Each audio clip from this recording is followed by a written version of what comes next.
அன்பு பக்தர்களே, அன்னை மரியாளின் அமலோற்ப பெருவிழாவின் 7ஆம் நவநாளாகிய இன்று நாம் தாழ்மையுடன் கீழ்ப்படிவோம் என்ற தலைப்பில் சிந்திப்போம். அன்னை மரியாள் தாழ்மையுடன் கடவுளின் வார்த்தைக்கு கீழ்ப்படிந்து ஆம் என்று கூறி தன்னையே முழுமையாக அர்ப்பணித்தார். தன்னுடைய பிறப்பு முதல் பிறப்புக்கு முன்பே, தாய் வயிற்றில் உருவாகும் முன்பே அன்னை மரியாள் புனிதத்துவத்தில் விளங்கினார்.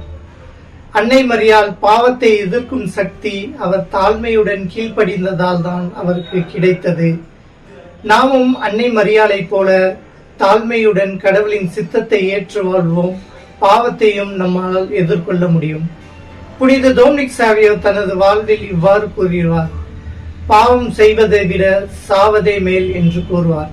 அதுதான் நம்முடைய இலக்காகவும் இருக்க வேண்டும். பாவத்தை நாம் என்று வெறுக்கிறோமோ அன்றே நாம் புனிதத்துவத்தில் வளர ஆரம்பிக்கிறோம். அன்னை மரியாள் சிறு வயதிலிருந்தே, தொடக்கத்திலிருந்தே கடவுளுடைய வார்த்தைக்கு இணங்க அவள் செயல்பட்டு வந்ததால் தான் அனைத்து புனிதர்களுக்கும் மேலாக உயர்த்தப்பட்டார், அருள் மிகுந்தவளாக திகழ்ந்தார். எனவே அன்னை மரியாளை போல நாமும் கடவுளின் வார்த்தையை ஏற்றுக்கொள்வோம், பாவத்தை எதிர்த்து போராடுவோம்.